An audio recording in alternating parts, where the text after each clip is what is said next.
Need study education में आपका स्वागत है। इस वीडियो में हम लोग से डिजिटल एजुकेशन का एक मोस्ट इंपोर्टेंट प्रश्न देखेंगे। प्रश्न हमारा है, डिजिटल साक्षरता क्या है, इसमें साइबर शिक्षा के महत्व पर प्रकाश डालिए। तो क्वेश्चन को पहले अच्छी तरह से समझ लो। आप लोग डिजिटल शिक्षा के बारे में जानते होंगे। तो डिजिटल शिक्षा और डिजिटल साक्षरता दोनों एक दूसरे से रिलेटेड है, लेकिन इसमें हम लोग देखेंगे साइबर शिक्षा का क्या महत्व है, जो साइबर सिक्योरिटी होता है इसका क्या महत्व होता है और क्या क्या उपाय किए जाते हैं, इस वीडियो में कवर करेंगे। तो ये मोस्ट इंपोर्टेंट क्वेश्चन है, इनको अच्छी तरह से पढ़ लेना। आपको काफ़ी चांसेस है कि ये प्रश्न आपके एग्जाम में आएगा। तो चलते हैं आंसर हम लोग देखते हैं। आंसर में पहला हेडिंग आपको देना है डिजिटल लिटरेसी, यानी कि डिजिटल साक्षरता। आज के इस डिजिटल दुनिया में विभिन्न प्रकार के ऑनलाइन उपकरण जैसे मोबाइल, लैपटॉप, कंप्यूटर आदि के द्वारा घर बैठे आसानी से शिक्षा प्राप्त किया जा सकता है। जिन ऑनलाइन उपकरणों के माध्यम से शिक्षा प्राप्त की जा सकती है, उनसे संबंधित लोगों को जानकारी मिलना या शिक्षित होना ही डिजिटल साक्षरता कहलाता है। अच्छी तरह से समझना है, एकदम सिंपल है। आज के समय में मोबाइल, लैपटॉप, कंप्यूटर या जो भी इंटरनेट माध्यम होता है, इनके द्वारा हम कहीं भी आसानी से शिक्षा प्राप्त कर सकते हैं। तो जिनके माध्यम से हम शिक्षा प्राप्त कर सकते हैं, उन ऑनलाइन उपकरणों का, ठीक है, लोगों तक जानकारी पहुंचाना या उनसे संबंधित जानकारी मिलना ही क्या कहलाता है, डिजिटल साक्षरता कहलाता है। तो सिंपल है। तो थोड़ा सा आपको अपने से भी पढ़ना है और वीडियो को एक बार देखते जाना अच्छे से, क्योंकि टाइम तो नहीं है उतना। नेक्स्ट पॉइंट आपको देना है साइबर सुरक्षा का महत्व। तो डिजिटल एजुकेशन में, डिजिटल साक्षरता में साइबर सुरक्षा का क्या महत्व है, यहाँ पर आप लोग देखो। डिजिटल साक्षरता के साथ साथ साइबर सुरक्षा यानी साइबर सिक्योरिटी भी आज अत्यंत महत्वपूर्ण है। जब डिजिटल उपकरणों, नेटवर्क तथा डेटा आदि को साइबर हमलों, धोखाधड़ी और अन्य खतरों से सुरक्षित किया जाता है, तो इसे ही साइबर सुरक्षा कहते हैं। यहाँ अच्छी तरह से पहले आप लोग समझ लो। देखो, जितना जरूरी आज डिजिटल साक्षरता है, डिजिटल शिक्षा है, उतना ही जरूरी इसमें इसका सुरक्षा भी करना है, क्योंकि इसमें हमारे सारे डेटा मौजूद होते हैं। तो जब हम इसका सुरक्षा ही नहीं कर पाएंगे तो ये हमारे लिए किस काम का होगा।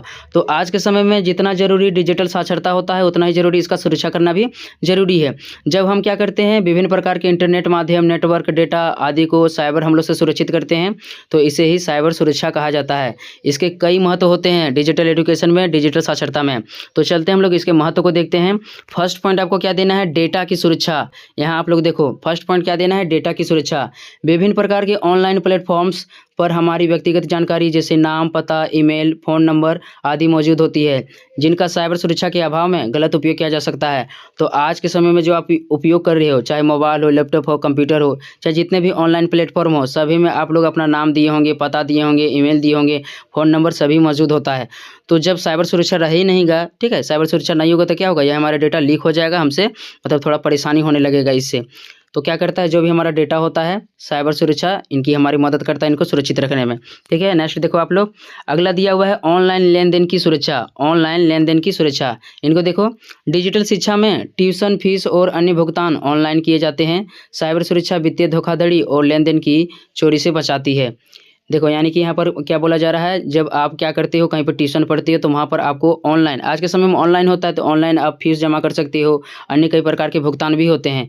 तो जो साइबर सुरक्षा है, ये हमें क्या करता है, यदि हमारा पैसा कहीं दूसरे तक ना पहुँच जाए, धोखाधड़ी ना हो जाए, इन सभी की हमसे क्या करता है, सुरक्षा करता है। हमें ऑनलाइन लेन देन में सुरक्षा मदद करता है। ठीक है, तो यह दूसरा पॉइंट था, ऑनलाइन लेन देन की सुरक्षा करता है। नेक्स्ट देखो आप लोग, तीसरा पॉइंट आपको देना है साइबर अपराधों में सुरक्षा। साइबर अपराधों से सुरक्षा, इनको देखो। आज इस डिजिटल दौर में फिशिंग, मेलवेयर, रैंसमवेयर और हैकिंग जैसे साइबर अपराध बढ़ते ही जा रहे हैं। साइबर सुरक्षा हमें इन खतरों से सुरक्षित रखता है। तो आज के समय में जो है ना, साइबर अपराध के कई मामले आ रहे हैं, चाहे कोई ना कोई नया तरीका निकाल ही लेता है। तो आज फिशिंग हो रहा है, मेलवेयर हो रहा है, रैंसमवेयर हो रहा है, हैकिंग जैसे कई अपराध हो रहे हैं। तो इन अपराधों से क्या करता है, साइबर सिक्योरिटी हमें मदद करता है। ठीक है, तो साइबर अपराधों से सुरक्षा प्रदान करता है कौन, साइबर सिक्योरिटी। नेक्स्ट आपको देना है साइबर बुलिंग और उत्पीड़न से बचाव। नेक्स्ट पॉइंट आपको क्या देना है, साइबर बुलिंग और उत्पीड़न से बचाव। ऑनलाइन प्लेटफॉर्म्स पर छात्र साइबर बुलिंग और उत्पीड़न का शिकार हो सकते हैं। साइबर सुरक्षा इन घटनाओं को रोकने और बच्चों को सुरक्षित डिजिटल वातावरण प्रदान करने में मदद करती है। अच्छे से यहाँ पहले समझ लो, साइबर बुलिंग का मतलब क्या होता है, ऑनलाइन डराना या धमकाना। आज के समय में बहुत सारे छात्रों के साथ क्या होता है, फ़ोन कर दिया कि आपका डेटा लीक कर देंगे, ये कर देंगे, वो कर देंगे, इस तरह से ऑनलाइन धमकाया जाता है। तो जब इस तरह की घटनाएं होती है ऑनलाइन माध्यम से, तो इसे कहते हैं साइबर बुलिंग। तो जो हमारा डेटा मौजूद होता है ऑनलाइन में, क्या करा जा सकता है, यदि हमारे पास साइबर सुरक्षा नहीं है तो हमसे मतलब डराया धमकाया जा सकता है या हमारा उत्पीड़न किया जा सकता है। तो जो साइबर सिक्योरिटी होता है, हमें उत्पीड़न से बचाता है, साइबर बुलिंग से बचाता है।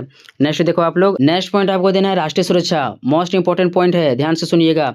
जो साइबर सिक्योरिटी क्या करता है, राष्ट्रीय सुरक्षा करता है। यहाँ देखो, साइबर हमले न केवल व्यक्तियों और कंपनियों बल्कि सरकारी संस्थाओं और राष्ट्रीय सुरक्षा को भी प्रभावित करती है। अतः यह देश के राष्ट्रीय सुरक्षा में मदद करती है। देखो, जो साइबर क्राइम होने लगा है तो यह केवल एक व्यक्ति को नुकसान नहीं पहुंचाता है, किसी कंपनी को नुकसान नहीं पहुंचाता है, बल्कि जितने भी सरकारी संस्था हो गया, जैसे किसी बैंक को हैक कर लेना, वहां से पैसा चोरी कर लेना, तो इन सभी को नुकसान पहुंचता है। किससे? साइबर क्राइम से। तो जो साइबर सिक्योरिटी होता है यह हमें राष्ट्रीय सुरक्षा प्रदान करता है, इन खतरों से हमें बचाता है। ठीक है, तो यह था 5वां महत्व, तो इनको नोट कर लीजिएगा। नेक्स्ट पॉइंट अब हम लोग देखते हैं। नेक्स्ट पॉइंट आपको देना है डिजिटल शिक्षा में साइबर सुरक्षा के उपाय। तो अभी हम लोगों ने महत्व तो देख लिया, अब इनका हम लोग उपाय भी देख लेते हैं कि इनसे कैसे बचा जाए, साइबर क्राइम से। साइबर सिक्योरिटी के कौन कौन से उपाय होते हैं यहाँ पर आप लोग देखो। फर्स्ट आपको देना है मजबूत पासवर्ड का उपयोग। साइबर सुरक्षा की बचाव के लिए मजबूत पासवर्ड का होना बहुत ही आवश्यक है। हमें ऐसे पासवर्ड बनाना चाहिए जो आसानी से कोई भी अंदाज़ा ना लगा सके। यहाँ पर बताया जा रहा है कि आप कोई भी मोबाइल यूज करते हो, कोई भी ऐप यूज करते हो, तो वहाँ पर आप क्या करना है, कठोर से कठोर एकदम पासवर्ड यूज करना है, ताकि कोई भी जल्दी से पता ना लगा सके और आपका डेटा लीक ना हो सके। तो मजबूत पासवर्ड का उपयोग करके आप अपने डेटा को बचा सकते हो, साइबर सुरक्षा को मजबूत कर सकते हो। ठीक है, नेक्स्ट देखो आप लोग, अगला आपको देना है सुरक्षित शैक्षणिक प्लेटफॉर्म्स का चयन। यानी जहाँ से आप शिक्षा प्राप्त कर रहे हो, जहाँ से आपको कुछ ज्ञान मिल रहा है, वहाँ क्या करना है, पहले समझ लेना कि वो प्लेटफॉर्म, जो ऑनलाइन प्लेटफॉर्म है, वह सही है या नहीं है।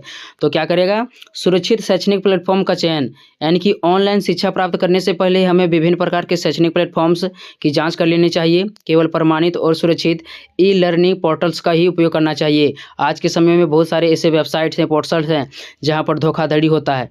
तो यदि आप कुछ ऑनलाइन काम कर रहे हो तो पहले आप लोग देख लेना है कि जहाँ से हम कुछ प्राप्त कर रहे हैं, शिक्षा प्राप्त कर रहे हैं, तो उनको देखना है कि कहाँ ये धोखाधड़ी वाला तो थोड़े ना है, यानी कि पहले चेक कर लेना है कि वो सही है कि नहीं है। ठीक है, तो यह दूसरा था सुरक्षित शैक्षणिक प्लेटफॉर्म्स का चयन, यानी कि आपको साइबर सुरक्षा से बचना है, साइबर क्राइम से बचना है, तो क्या करना है, सबसे पहले आपको सुरक्षित शैक्षणिक प्लेटफॉर्म्स का चयन करना होगा। नेक्स्ट देखो आप लोग, अगला देना आपको 2 स्तरीय प्रमाणीकरण, यानी कि 2 फैक्टर ऑथेंटिकेशन। तो इनको देखो, हमेशा ऑनलाइन माध्यम में 2 स्तरीय प्रमाणीकरण ऑन रहना चाहिए। इससे हम अपने डिवाइस को सुरक्षित रख सकते हैं। जिस डिवाइस से आप उपयोग करते हो, जिस डिवाइस से आप पढ़ सकते हो, उनको क्या करना है, वहाँ पर आपको 2 स्तरीय प्रमाणीकरण यानी 2 फैक्टर ऑथेंटिकेशन को ऑन रखना है। इससे जो भी साइबर हमले होते हैं, इनसे हमें सुरक्षा मिलता है। ठीक है, नेक्स्ट देखो आप लोग, चौथा पॉइंट आपको देना है एंटीवायरस और फायरवॉल का उपयोग। एंटीवायरस और फायरवॉल का उपयोग, यहाँ देखो, कंप्यूटर और मोबाइल उपकरणों को वायरस और मैलवेयर से बचाने के लिए एंटीवायरस और फायरवॉल इंस्टॉल होने चाहिए। यह हमें साइबर हमलों से सुरक्षित रखता है। तो आपके मोबाइल में जो भी कंप्यूटर है, इसमें क्या होना चाहिए, एंटीवायरस या फिर फायरवॉल मौजूद होना चाहिए। ये साइबर हमलों से क्या करता है, हमें सुरक्षा प्रदान करता है। या कोई भी यदि आपको मोबाइल को मतलब नुकसान पहुंचाना चाह रहा है, डिवाइस को नुकसान पहुंचाना चाहता है, तो हमें सूचित कर देता है। ठीक है, तो एंटीवायरस और फायरवॉल का उपयोग करके हम अपने डिवाइस को सुरक्षित रख सकते हैं, साइबर सुरक्षा को मजबूत कर सकते हैं। 5वां पॉइंट आपको देना है साइबर सुरक्षा जागरूकता कार्यक्रम, यानी आज के समय में जो साइबर क्राइम हो रहा है, इनके बारे में हम क्या करेंगे, लोगों को बताएंगे कि इस तरह से होने पर आपके साथ क्राइम हो सकता है, आपके साथ धोखाधड़ी हो सकता है। तो साइबर सुरक्षा जागरूकता कार्यक्रम के द्वारा हम क्या कर सकते हैं, साइबर क्राइम से बच सकते हैं। इनको देखो, शिक्षक, छात्र, यहाँ तक कि हम सभी विभिन्न प्रकार के साइबर सुरक्षा जागरूकता कार्यक्रम चला करके साइबर हमलों से बच सकते हैं। यानी यहाँ बताया जा रहा है कि शिक्षक, छात्र, यहाँ तक कि हम सभी को क्या करना है, साइबर सुरक्षा से संबंधित जागरूकता अभियान चलाना है, ताकि हम साइबर क्राइम से बच सकें। तो साइबर सुरक्षा जागरूकता कार्यक्रम को चला करके मतलब हम साइबर हमलों से बच सकते हैं। यह मोस्ट पॉइंट था, इनको जरूर लिखिएगा। ठीक है, नेक्स्ट पॉइंट आपको देना है निष्कर्ष। निष्कर्ष में आपको क्या लिखना है, यहाँ पर आप लोग देखो, डिजिटल साक्षरता आधुनिक युग में एक अनिवार्य शैक्षणिक कौशल है, लेकिन इसे साइबर सुरक्षा के बिना सुरक्षित रूप से लागू नहीं किया जा सकता है। अतः डिजिटल साक्षरता के साथ साथ साइबर सुरक्षा भी हमारे लिए बहुत ही आवश्यक है। देखो, यहाँ पर कहने का मतलब है, जो डिजिटल साक्षरता है, जो डिजिटल एजुकेशन है, आज के समय में सभी के लिए आवश्यक है, सभी के लिए जरूरी है। लेकिन जितना जरूरी डिजिटल साक्षरता है, उतना ही जरूरी इसको सुरक्षित रखना भी जरूरी है, क्योंकि यदि इसको सुरक्षित नहीं रखेंगे तो ये हमारे कोई काम का नहीं रहेगा। तो आज के समय में जो डिजिटल साक्षरता है, इसके क्षेत्र में साइबर सुरक्षा भी बहुत ही महत्व रखता है। ठीक है, तो इस प्रकार से आप लोग लिख लीजिएगा। इस वीडियो में इतना ही, मिलता है अगली वीडियो में, तब तक के लिए धन्यवाद।